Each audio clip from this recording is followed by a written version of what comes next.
Hello, morning all. Just about to head off to meet a group of 12 or 11 to take them on a tour of Land's End or Cornwall, Devon. So it's a three day, 3 night camping trip. And I've just been getting the bike ready. I'm going to take one of the Continental 650. I'll just sort of do a quick video on what I've packed and what I'm taking. Obviously, it is a camping trip, so I'm going to need a tent, sleeping bag, roll mat.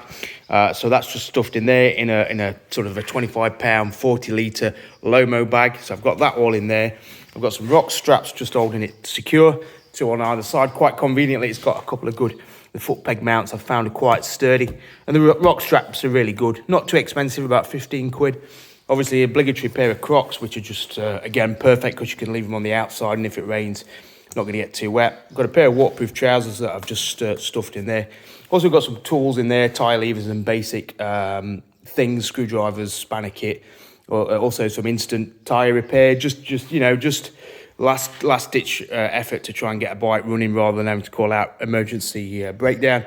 And then I've just got a cheap Buffalo tank bag, a magnetic one, which isn't great, so I tend to add an extra strap, which isn't very pretty, but it just keeps it secure, just tied around the headstock. The only inconvenience obviously is when you want to fill up, you've got to take it off, but we're not going to be doing a lot of miles a day, so one fill up per day should do it.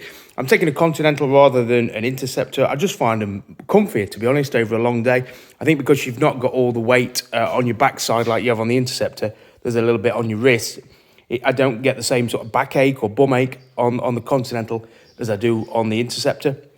And so for me, when we rode them back down from Cooper, when we first got them, it was a 240-mile day and, no grumbles, really. So I was quite impressed with it as a bike that you can do a bit of touring on. So yeah, just wanted to try something different rather than a Himalayan or any of the other adventure bikes I'd normally ride. And yeah, just looking forward to it. It's nice to travel a bit lighter. Obviously in here, I've just got toiletries in one side, divvied it up. Actually, I think that's my tool set. So I've got a little tool set, electric pump there, 12-volt pump there. And I've got my clothes in this one. So just a couple of pairs of pants, T-shirts, a pair of jeans and a jumper for the evening. And then in this one, I've got toothpaste and toiletries and things like that. So, yeah, I mean, it just shows you don't need a hell of a lot of space to take enough stuff to go camping for a weekend. And if you weren't camping, you could make do just with a tank bag if you weren't too bothered about dressing up on an evening. So, yeah, just, don't think you need to overpack. Obviously, I've not got a stove in there. That would add a bit more clutter if I was to take a stove, just because we normally eat out on an evening. It's nice to have a stove, but in this instance, I don't have anything compact enough to go in there, but you could fit a little side tool bag or something just to keep a little primer stove or a jet boil or something like that. So it won't be too difficult to turn it into a camping and cooking type machine. So just looking forward to it. I just wanted to mention as well, if anybody wants to come down, I've got Interceptor Continental day rides. I've got one on Tuesday coming up, 6th of July. Which is where we're going to go down to Cornwall, down to Tintagel, and do sort of 150 mile day. You'll get a chance to ride Interceptor and Continental back to back. That's 125 with the fuel and a bike and insurance. And then I've got one on Wednesday, 21st of July, and that's down to Dartmoor. So yeah, if anybody wants to join me, head to www.dorothyspeedshop.com, and there's all the information on there. But yeah, looking forward to it. Got an hour and a half to go and meet the guys at Bridgewater.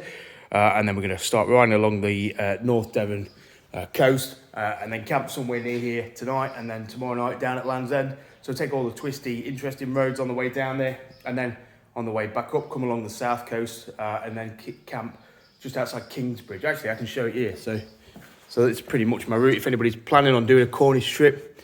So I'm going to meet the guys here, Bridgewater, and then we're just going to come along the A39. Great road here. Drop down, see how we do for time. Camp somewhere just outside Bude. And then tomorrow, that's in Cornwall. And then tomorrow, do all the sort of back lanes, Tintagel, Boscastle, come into the back in Newquay, and then just hug the coast as much as possible. And that's easy to, it's easy to do as long as you get a paper map and start looking at the coastal roads.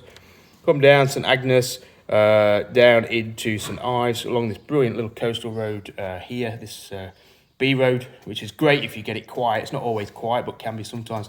Camping around here on a pop-up campsite.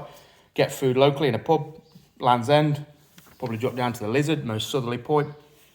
And then on the Saturday, start coming up across, jump into these little ferries, that are dotted around this south coast. There's a few there. And then take the ferry across Plymouth, the river at Plymouth, and then camp down near Kingsbridge, just there, Thurleston. We're going to camp.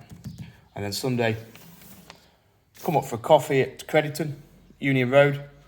Then everyone goes home. So yeah, some great touring in Devon and Cornwall. You don't see a lot of bikes down here, and it's a shame. It is normally a little bit busy down in Cornwall, which is kind of why I like North Devon, because not as many tourists come to this area. South Devon's a bit busy as well. But yeah, still some great riding. Equally, you've got Dartmoor to explore and Exmoor. And so I think the Continental will be as good a bike as any. So yeah, see you on the road. Have a good weekend. Cheers.